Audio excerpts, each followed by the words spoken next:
sorry now that I'm a little late. I apologize that you had to wait.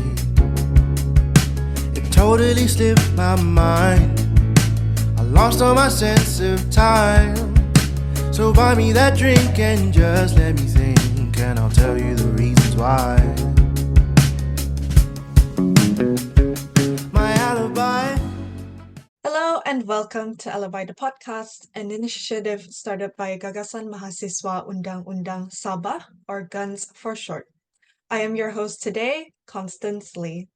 On today's episode of Alibi the podcast, we will be discussing gender-based violence, what it is, what its effect is on the modern-day Malaysian, and what efforts can be done to overcome it.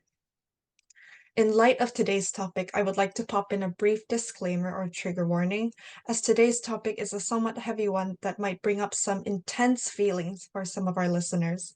Remember, if you are struggling with these issues, you are never alone, and help is always available. We are very lucky to be joined by a very special guest today, and we are very honored to have their opportunity to have their input on our episode today. Before we start our session, let's get to know our special guest. We are joined by Miss Sheena Gurbakash today, who is an ex-co member as well as the past president of the Association of Women Lawyers. Good evening, Miss Sheena. Could you tell us a little bit about yourself Okay. as well as the Association of Women Lawyers? Hi, Constance. It is lovely to be here. Thank you so much for inviting us to be on the podcast. It's always good to see young people taking an interest in the law and taking an interest in activism and trying to understand better what's happening in the wider world out there beyond their syllabus, so to speak. I'm really pleased to be here. My name is Sheena Gurbakash. I was called to the bar in 1989. I practiced for a while, but primarily I'm no longer in practice. I stopped practice a very long time ago. I am now a writer. Sometimes I call myself a reluctant activist because it's not how I see myself, but then I find myself getting involved in things and thinking to myself, how does that work and why is that happening and what can I do about it? Which I think is a very good start point for anyone who wants to start fixing some of the wrongs of the world. I'm from the Association of Women Lawyers. We are an association of women who are legally qualified. Not all of us are lawyers. Some of us, all of us have got law degrees though. Some of us work on the corporate side. Some of us don't work in the law at all. Some of us work in NGOs, and some of us work in law firms, but not in the capacity of practicing lawyers. So we're a very diverse group of women, and we're of very diverse ages as well. We have chambering students. We also have people who are retiring, people post-retirement as well. So the age range is very wide.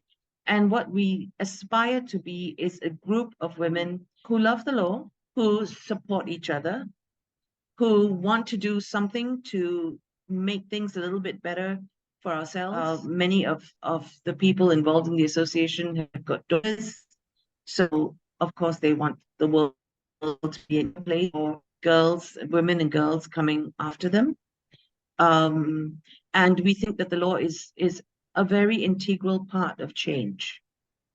And so we try to support each other personally, as well as, in the wider picture, wider context of what it means to be a woman who understands the law in Malaysia today.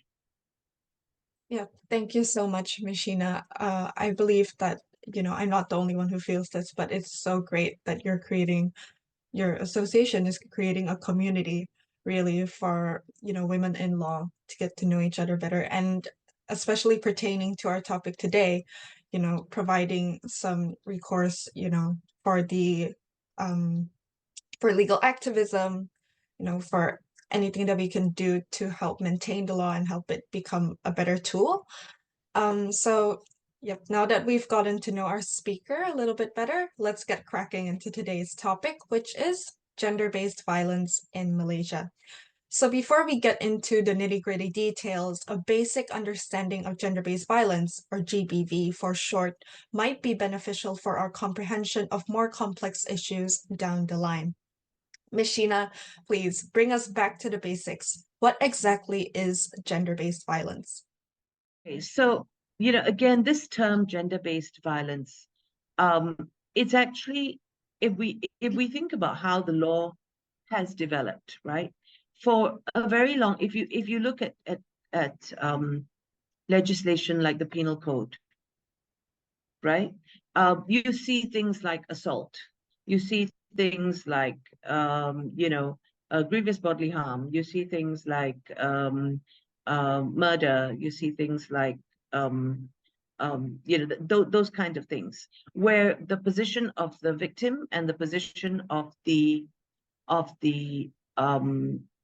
perpetrator of the crime are not taken into account, right? It's like, you wallop me, or then if I find you guilty of having walloped me, then you have committed this crime. But who you are and why you are and where you are and who and why I am is irrelevant, right? So if we look at older legislation, or legislation that was before this, we see that the relative positions of the victim and the aggressor are not taken into account. What has happened but this is a piece of legislation that's almost 200 years old. So it's got some very archaic and very where we're concerned, very old-fashioned notions in it. What has happened since then is that there is an awareness that there are systems in place in societies which lead to certain kinds of power imbalances, right? And gender-related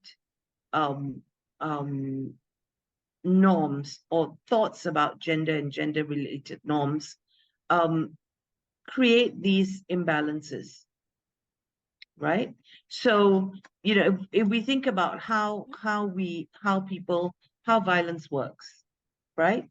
For a long time, we only recognized physical violence, right?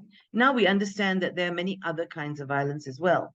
There's verbal violence, there's psychological violence, there's sexual violence, and there's the European Union, I believe, also recognize, the Council of Europe also recognizes socioeconomic violence, right? Which is systemic violence that results in one person being poorer and another person being being unable to earn or better themselves economically, right? So gender-based violence is basically violence where gender is the basis for this, what starts as a form of discrimination, what can be a form of entitlement, and it basically, because of gender, it leads to things like rape, hate crimes, verbal abuse, sexual abuse, and actual physical abuse. Does that make sense? Yes, it very much makes sense. So it's just violence in its many, ugly forms. But I believe that gender, because gender-based violence is inflicted on the basis of gender. But do you agree that this expands into other areas connected to gender as well, such as sex and sexual orientation? Gender is all of it. Gender isn't just male, female. It's also all the various permutations of sexuality, and and gender identity that are tied up in that, right? So for example, I don't know, hate speech against gay people or trans people, is a form of gender violence. So it very Right? much is As an well, umbrella gender-based term. violence. Yes. Yes, it is the gender is the bedrock or reason for the violence, but it can take many forms. And of course, you also have to bear in mind intersectionality. So gender is one layer. On top of that, you can have ethnicity. On top of that, you can have other forms of intersectionality, of richer economic intersectionality. So all these intersections, right, that come together that lead to violence being perpetrated because, well, gender is one factor, but the other ones as well, but primarily gender. Yep. Thank you so much, Sheena, for the concise explanation.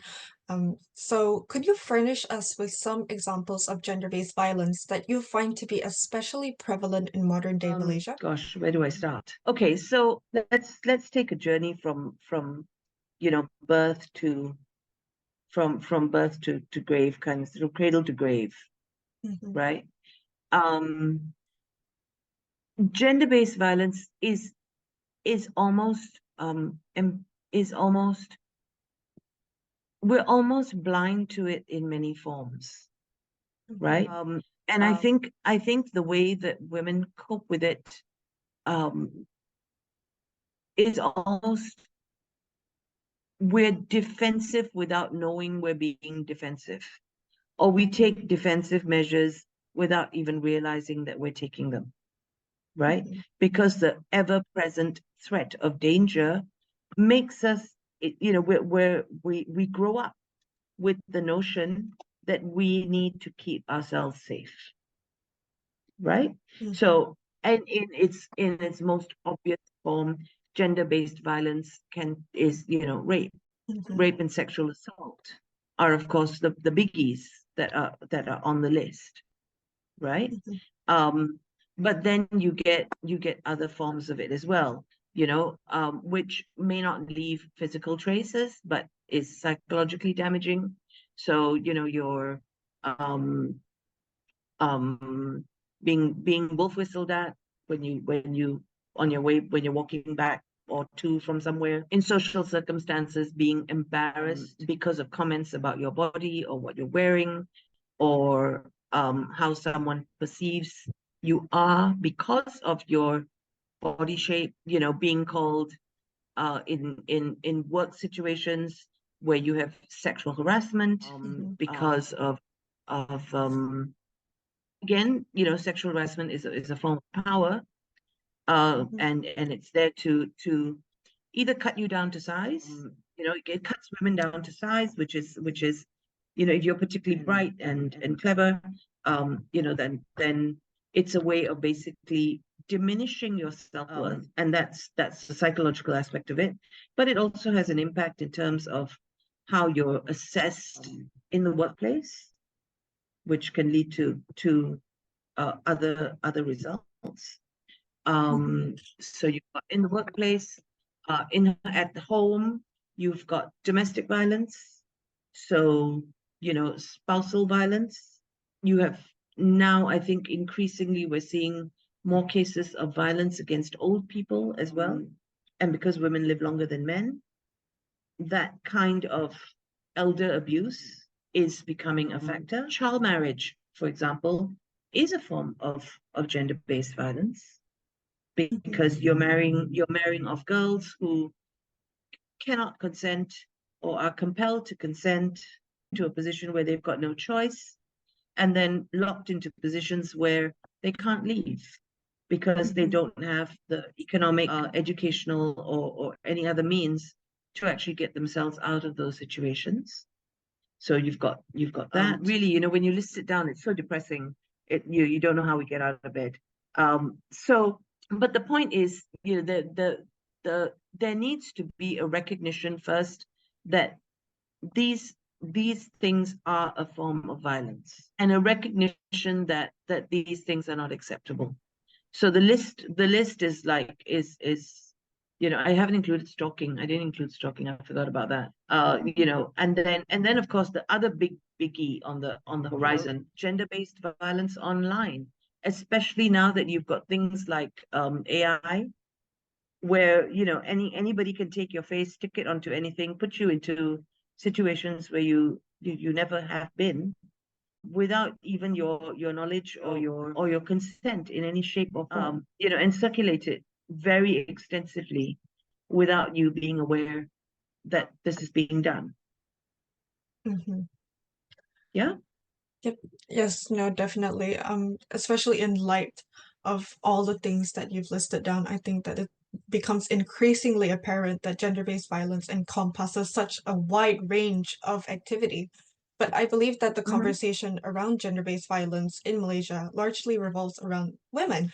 So this has led to the common misconception that centers for gender-based violence help, only cater for women. And there's also been a very dangerous conflation between the activists against gender-based violence and the radical feminists. For me, myself personally, when I told someone that I wanted to go into, family law to help domestic violence victims, he was basically like, okay, so you hate men.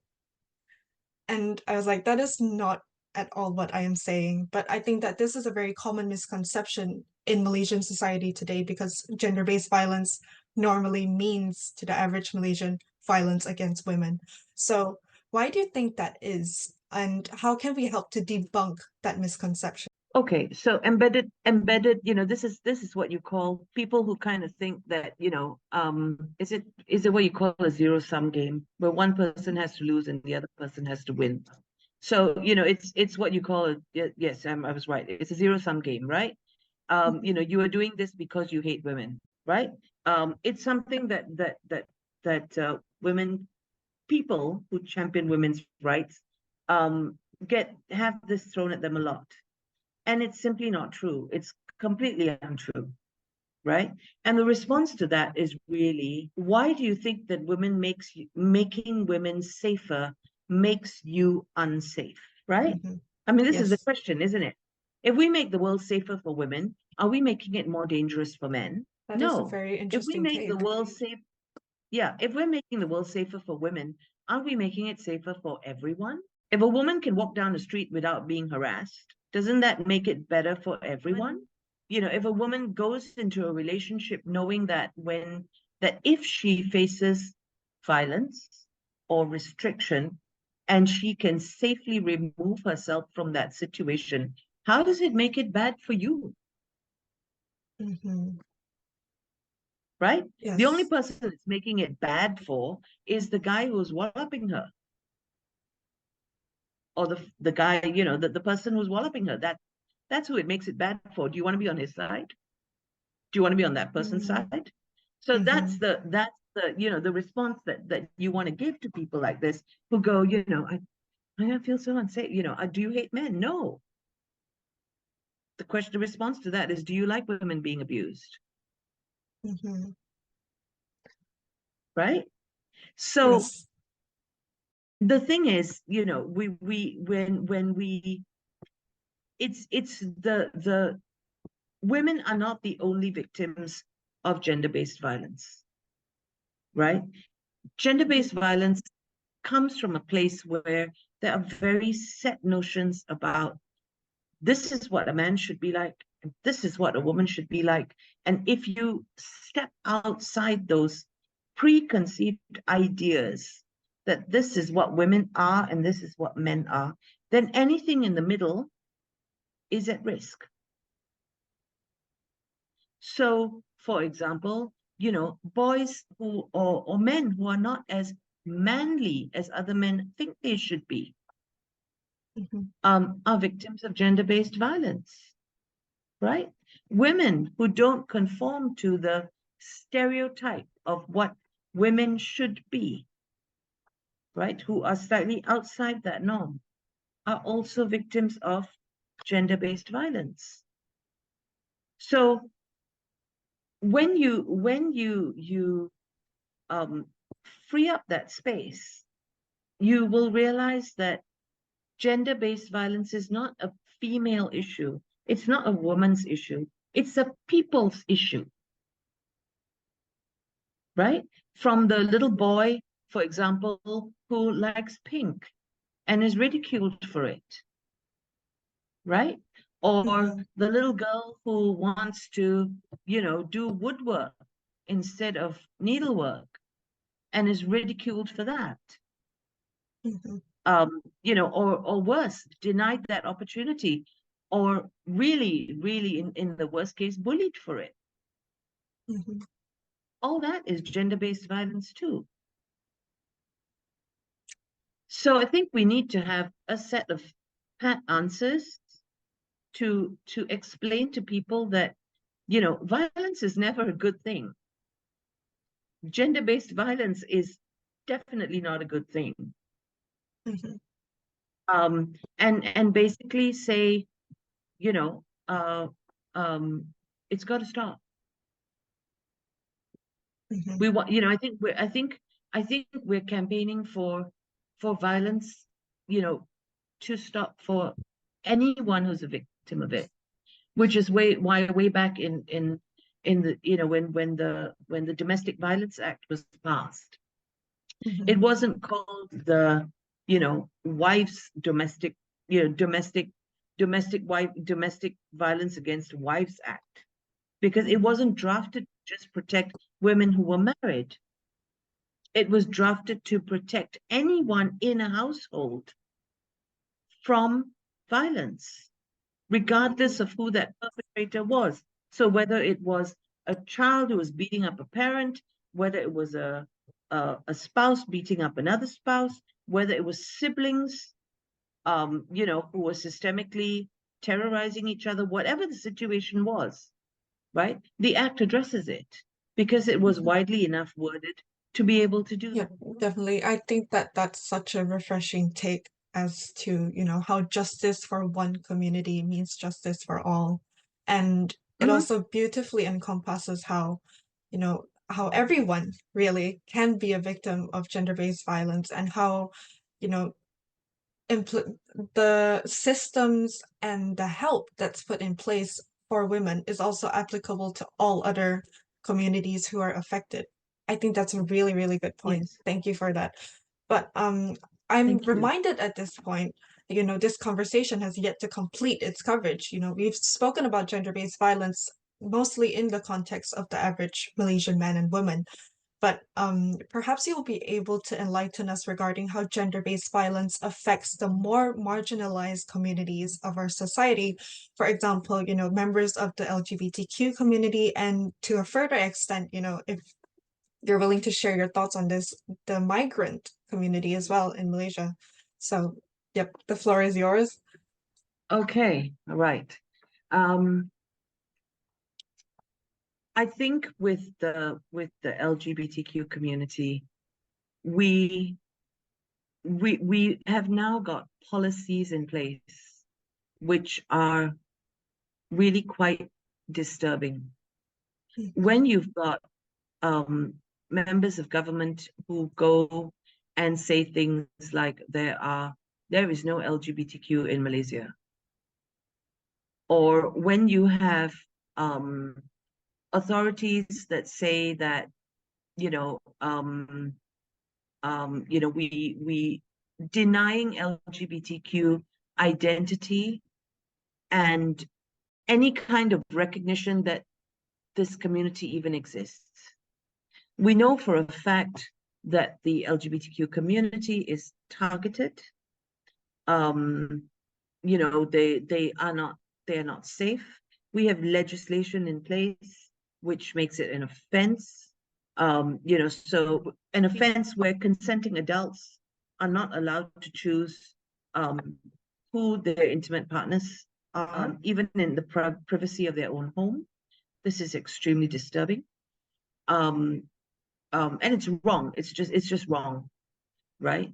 The denial, the idea somehow that still flourishes in many people's head that LGBTQ lifestyle is a choice is also extremely disturbing, especially when these misconceptions just find their way into mainstream policy and legislation. Right? So we're seeing situations where, for example, men and women are supposed to dress in particular ways, right? Women not being allowed to wear pants, men not being allowed to wear skirts, which I find hilarious because, the sarong, where would the average Malaysian man be without a sarong? But now we're saying, no, men cannot wear skirts. So I don't know what they're going to do with all those sarongs. So this, there is tremendous impact, and it's tremendously disturbing when you have things like rainbows being expunged from shops because we don't agree with this. It's wrong. It's wrong. And it has a tremendous impact on the people who live in these communities. It impacts their ability to earn. It makes them vulnerable to all kinds of abuse, normalizes the idea that it's okay to go and terrorize them because, they're wrong. So, we can go and put them straight. The fact that we have, which will re-heterosexualize you, right? You can go these camps that through a program of, but there's the idea that we can cure you of this sexual open bracket, close bracket deviance. It's a nonsense. It's because all the science says that this is, people don't choose their sexuality. They are born in particular ways, or they're born with whatever inclinations they have. So to keep denying it and keep saying it's not there and keep saying that it's wrong is problematic. And then to use that as a basis for state-endorsed violence is even more disturbing. That is, it's not, I don't think we can say that the LGBTQ community is marginalized, because I think they're very mainstream, and it's very sad that they have to hide who they are and hide a very integral part of their being. Right? I think if you look at the migrant communities, again, there you see a massive intersectionality, because are they legal? Are they not legal? So do you have papers? Do you not have papers? That already puts you in conflict with the state, with your employer, with all kinds of other people who can take advantage of you, simply because you don't have the right documents. And so you're vulnerable. These are vulnerable communities. And then if you put gender-based violence on top of that, then it becomes even more double jeopardy. Right? You're and again, when you don't have papers, when you don't have legal standing, if you are in a relationship, for example, where your partner is violent, where do you go? You can't even go to the police, because if you go to the police, they're going to pick you up, right? So they're going to do you, number one, for not having the right papers, and then they're going to put you in jail for that. And then what happened? So I suppose that's one way to get away from the person who's being violent to you. It's like you go and make a police report, and then you end up in jail. Yay! No, it's I'm sorry, I shouldn't laugh. It's really not funny, but it's ironic. It's really ironic.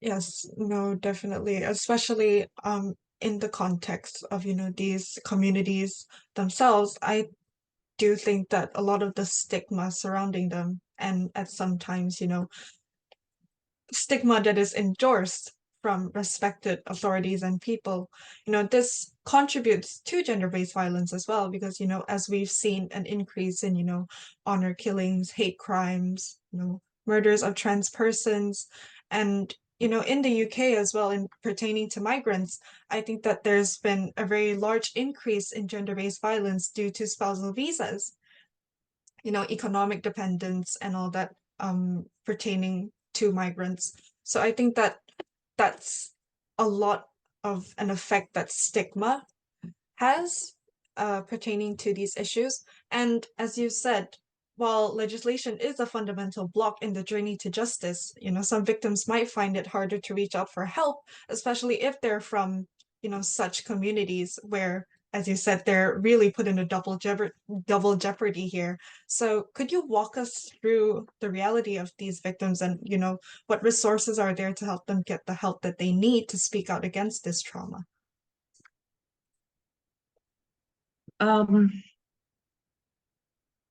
I think if anyone is at risk of gender-based violence, okay, I'm going to tell you a story. I know it's not a story. This actually happened, which was during lockdown. Now during lockdown, during the COVID-19 lockdowns, there were spikes in gender-based violence simply because people who there were tremendous pressures on families, and households. There were tremendous pressures on households because where before you went to work and the kids went to school and people got away from the home, so to speak, right? Suddenly now they were locked in a space and nobody could leave. So it was really a very tense situation. And then on top of that, you had the economic impact of the pandemic. So there was less money. There were, a lot of people lost their livelihoods. So there was a lot of even more stress contributing to that. You couldn't go out, you couldn't get away from that place. And, violence in domestic violence increased, right? Or worsened. And you saw it in many forms of, even child abuse and things like that. Numbers went up. So, but what could you do? You couldn't get help. You couldn't ask for help, right? You can't exactly go out and you had problems even getting to a police station because the person who is committing the violence is also controlling your access to who you can talk to and how, right? So you can't even go to a room and call someone and go, come and help me and get me out of here. So what happened? What a network of women formed across the country or in parts of the country, and they, suddenly webinars became a thing, right? So we were doing everything on webinar. We were on webinars like all day, every day. Was that or watching TV or cooking, cooking shows. Suddenly everybody needed to know how to cook because that's or people tried new kinds of cooking, new kinds of things. Now the assumption was usually that the people who watched these were women, and women are more likely, in fact the vast majority of domestic violence cases are perpetrated against women. So what this network of women did was they used cooking shows to reach out to women to say, if you need help, tell us. And you could do this through the cooking show, like, because the aggressor is sitting on the sofa, he's not watching what you're watching on your screen, right? And you can interact and you can ask for help, right? So they enabled women to actually get help during this time. And they actually enabled a system where someone would turn up, someone who lived in your, because we couldn't cross district lines. That was one of the conditions, right? So what they would do is they would make it so that someone from your district would turn up, pick you up, and then take you to the district boundary where you could jump into another car and get to someplace else. So you could make a report and you could be safe. And they housed, these women housed women and kept them safe, or at least got them away from dangerous situations. Right? So that is one of the, I think that was one of the most uplifting things that we heard about during the pandemic, that women were able to do this, to help each other to get out of these situations, right? Does that answer your question in a way? Yes, definitely. I think it does. But pertaining to like how we said that there's, a double jeopardy for those who, might face legal repercussions for, their own identity if they speak up for help. Do you think that there is any way for these victims to get the help that they need? There are several NGOs that actually do this. There's WCC in Penang. There is WAO in KL. I believe there's an organization in Perak as well. There are women's organizations around in various parts of the country. I think there are also women's groups in Sabah and Sarawak who will step in to assist where they can. But you need to be able to reach out and get to them. So there are a bunch of phone numbers that if people get phone, they can get to, and they can then decide, they can then plot the course to leaving. And I know for a fact that Women's Aid Organization, WAO, for example, has given aid to undocumented women, has given aid to women in a variety of circumstances, right? But the hardest part is actually you have to go very far before you can get to a point where you can leave, and you have to go very far, especially if there are children involved, and especially also if there is finances involved, right? Because many aspects of gender-based violence, for example, also include denying you access to finance, right? For example, if this is gender-based violence where it is your employer who is doing this, right? Go to an embassy.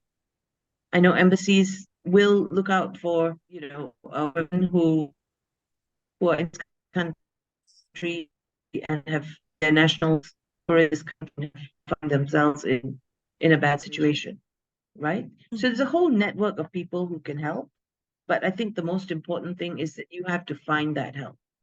There are organizations that will help. There are organizations that will support you and get you out, but you need to be able to get to them. Yeah, definitely. I think that I do agree that in a very large way, leaving is the hardest part, but it's also the bravest part that you can do. But I do think that it's very sad that violence and discrimination reaches across the borders of sex, gender, age, religion, and class. It's a very sad reality that all sections of our society are affected by gender-based violence in some shape or form. And to be protected against violence is a fundamental human right that needs to be upheld. But we know that much effort has been made to combat gender-based violence through legislation and policy. So could you please walk us through some recent advancements in the law regarding various forms of gender-based violence? Okay, so forms of gender-based violence, we have recently passed the Anti-Sexual Harassment Act, and we've also passed a law against stalking. These are actually huge. These are acts that we campaigned for, I think, for about 20 years before we actually managed to get them passed. So they were a long time in the works, and we're delighted that they've actually been passed. The acts themselves are not perfect. No legislation ever is, because there are always new situations, things you could not possibly have planned for, twists in norms and ways. Perpetrators can be so creative that they manage to get out of it. For example, with the anti-stalking law, we've got a perpetrator, the person was charged for doing it, and has now pleaded insanity. There's no, you can't, it is a legitimate defense. So there we are. Right. So you have laws in place. Now the question is, how do you use those laws? Do we use those laws? Putting pressure on prosecutors to prosecute, because this is important. Right? For a long time, you couldn't convince people that stalking, how terrifying stalking really is, right? Because you go to the police and the police would say, but this person hasn't done anything. They're just standing outside your house. And you're like, you don't, or this person is not doing, this person is leaving you flowers. Why is that so disturbing to you? Those where there was no physical harm, or where there had been no actual trespass, where the person, for example, is if you live in a condominium and you go and swim every day, right? And your neighbor at the point when you're swimming goes out on his balcony and stares over the balcony and watches you swimming your laps in the pool. I mean, this is very, very disturbing, right? But what's the guy going to say? What, I can't go out on my balcony and drink coffee because you are using the pool? Sounds so unreasonable, right? But anyone who's been the victim of that knows exactly how it feels, and knows exactly that this person standing on the balcony does not mean you good, but they haven't done anything wrong. Right. So there's a lot, so before the stalking law, there was, the thing was no harm, no foul. Now at least we've got a stalking law, so that's great, right? Before the Sexual Harassment Act was passed, again, you see, there was no imperative on employers to do anything about it, right? Similarly, there was no, you can, I mean, the number of women who are harassed into actually leaving jobs because they get into a point where it's just kind of like, I don't want to go to work today. And it affects their economic well-being. It affects everything. It affects their confidence. When they go into their next job, they go in that much diminished, right? But with the Sexual Harassment Act, you can now actually demand compensation for this. So legislation is at the core of I think you need to have laws, because they send a very clear signal that this is not acceptable. Society is not putting up with this. We are not the kind of society that wants to deal with that wants to enable or permit this, and we will punish it when it happens. And I think that's a very important message to send, right? But beyond that, there are also sections in the law which are very archaic. So we're delighted, for example, that in the penal code, the section about stealing away another man's wife has been removed. Right? So husbands can now no longer use that as a threat against wives who want to leave. And the idea of a wife as a possession, as a chattel that can be enticed away by someone else has also been removed from our legislature. So that's a good thing. But there are huge gaps in the law that we would very much like to see filled or addressed. I think one of the biggies is marital rape. Marital rape is something that again, this idea that when a woman marries a man, she is sexually available to him at any time that he wants, regardless of her feelings, her physical state, her mental state, or whatever, or even, if he's done something horrible, right? But again, this is an idea which actually no religion endorses. But it's not a crime. And it becomes very problematic. For example, women have left the domestic home and are in the process of getting divorced, but are not there yet, where they're not legally separated, because you can't then claim marital rape. You can't. You're still married, so that makes it okay, right? This is a major problem. Another thing that we would like to very much see an end to is child marriage, which is again a form of gender-based violence, very much so. Whether it's happening to young boys, and it does happen to boys as well, or girls, more prevalently to girls, especially disturbing where girls are married to older men, because that creates a whole other set of issues. So we would definitely like to see an end to that. We don't, although there is this thing about, you have to apply for a special license. The question that we have is, why are so many special licenses allowed? What are these circumstances in which you are saying, yes, it's okay, let these girls get married? What's going on here? Right? So those are the two that we definitely want to see some changes happen. Mm-hmm. Yep, I think that you made a very solid point as well about how empathy and compassion are actually very important in the administration of, the law in this regard, because it is a very emotionally charged topic that contains a lot of nuances of the human experience in itself.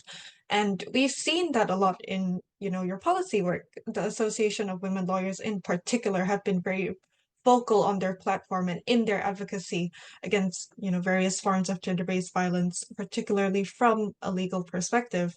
And I think that's just really great for law reform. However, as we can see, that's not always effective, because I believe that it was then President Gosselin herself who wrote a statement against marital rape in hopes for law reform. The statement was released in 2015, and to my knowledge, there has been no action taken up in this regard. So, Ms. Sheena, we just wanted to ask you, how do you find that your work in advocacy and policy has helped shape the conversation around gender-based violence, and how efficient is campaigning and advocacy in law reform? I think if you want to work in advocacy and reform, you have to be prepared to do it in the long haul, right?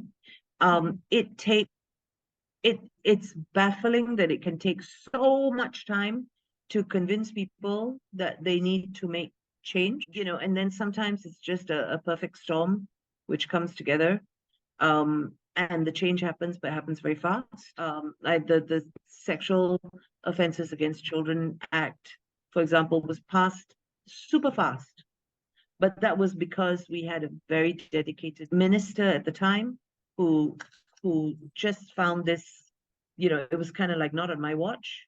You had cross-parliamentary support, right? Women from across the political platform came together and said, yes, sexual offenses against children, absolutely not. It's going to stop. We're going to stop it now. Nobody stood in the way of that legislation. It was drafted super fast. It was passed super fast. But that was also because, there was an international incident where, we had found that there was a super sexual predator who had come to Malaysia, used the absence of law to prey on vulnerable children, and and it was like, no, this will never happen again. So we stopped, they sprung into action super fast, right?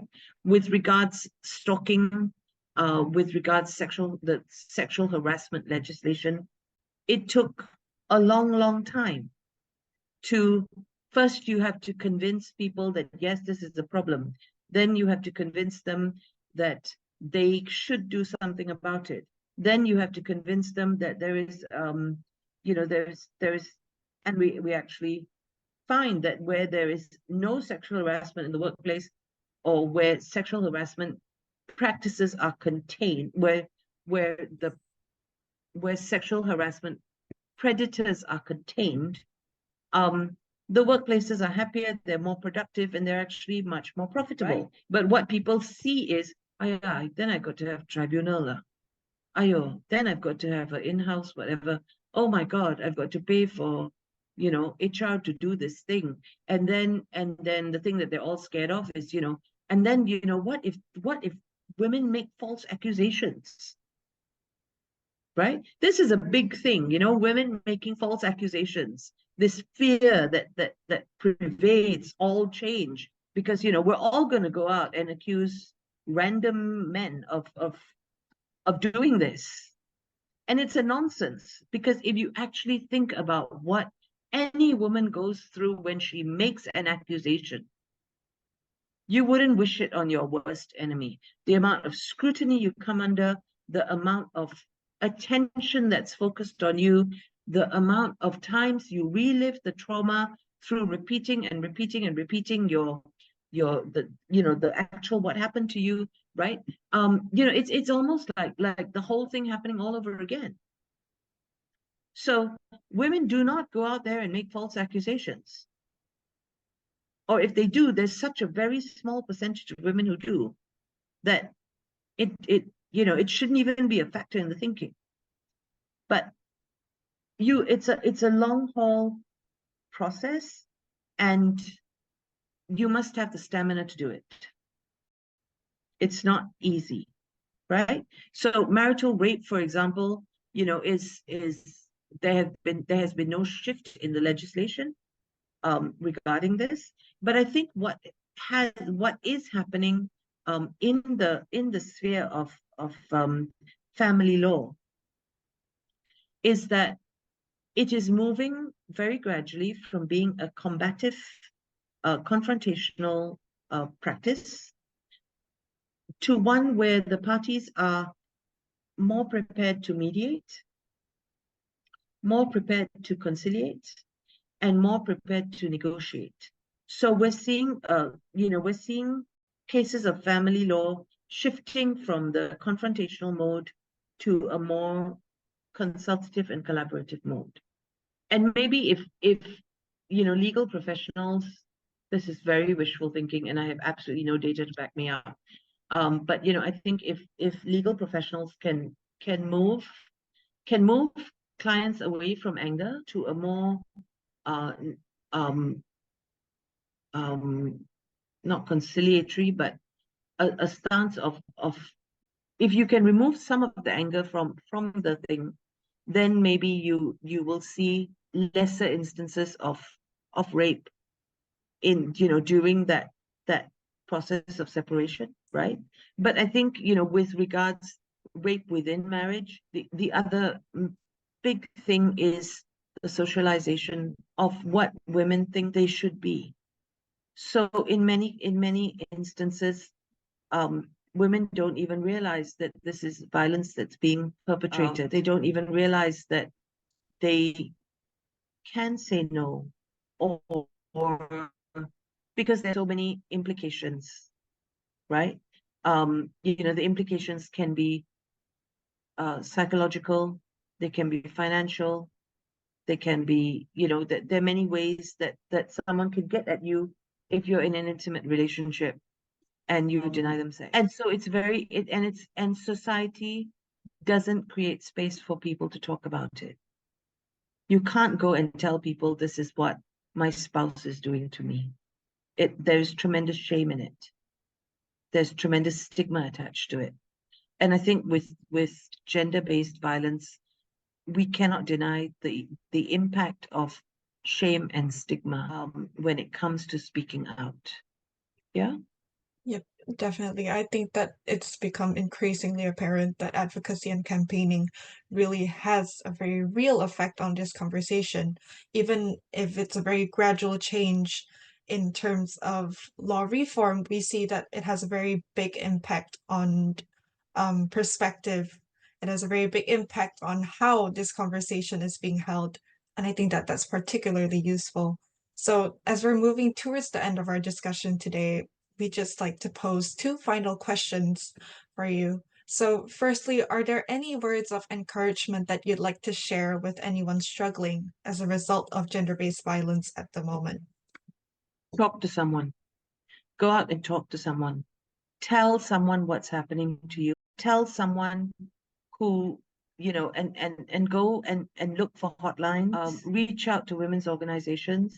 Even if you're not ready to go, even if you're not ready to take the final steps, right, of actually leaving this situation, speaking to people who give you hope, or at least will be able to prepare you for how you can do this, is a very important step. The other thing that I think is also very important, which maybe we tend to disregard, is educating boys and girls about healthy relationships, about consent, about active consent, shifting boys away from the idea that men need to be aggressive or predatory in order to be masculine. I think it's a very important message, right? I think we need to it needs a concerted effort from boys and girls. Girls as well, I think, need to learn that, or need to be taught that their concerns will be taken seriously, that they do not have to put up with ridicule, with shame, with being targeted because they are different. I think we need to educate both boys and girls about body acceptance and body awareness. But I think prevention is a huge part of cure. And also in terms of shifting what is acceptable to us as a society. So, we need to go out and educate our girls, young girls, children at whatever age, to tell them that, first of all, explain to them, this is gender-based violence. If this happens to you, violence has been inflicted on you. It is not your fault. You did not do this. This is something that happened to you. Schools need to get involved. Colleges need to get involved. Families need to start having these conversations. And there needs to be a lot more respect for people as people, so that they can actually, so that we come to a point where this is just not acceptable. So that when someone makes a wisecrack or someone makes a comment, the three other people who are sitting around that table look at that person and go, hey, stop it. Because I'm of the view that gender-based violence doesn't start with the big things, right? There is a systemic, you get away with the small things and you don't get caught. And then if I can get away with this, then I can get away with the next thing I'll try on. And then I can get away with the next thing and the next thing and the next thing. So that, one day it's like serial killers.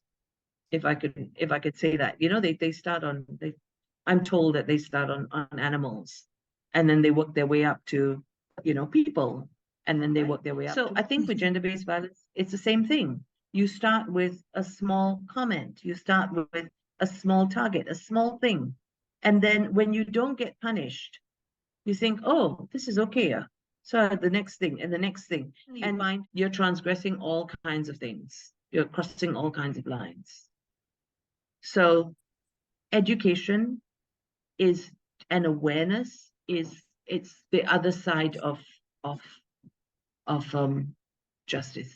Yes. Yeah. Yep. That is a very real point, I feel. As well as, you were talking about how it comes from something small and it gradually progresses to something bigger. I think that there's a lot to be said about that, because gender-based violence in its essence is a reflection on the ills of society. And so it must be a collective effort from the whole of society in itself to fight against gender-based violence. Like how you said, education is particularly important, which, we really appreciate that.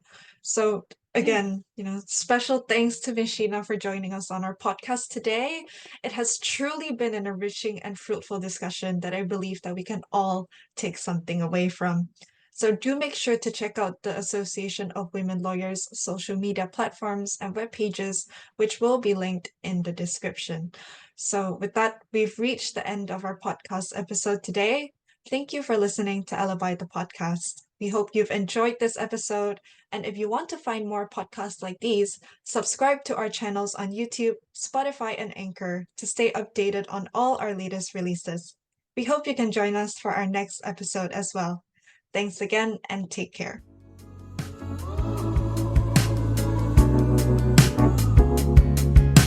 Sorry now that I'm a little late. I apologize that you had to wait. It totally slipped my mind. I lost all my sense of time. So buy me that drink and just let me think, and I'll tell you the reasons why.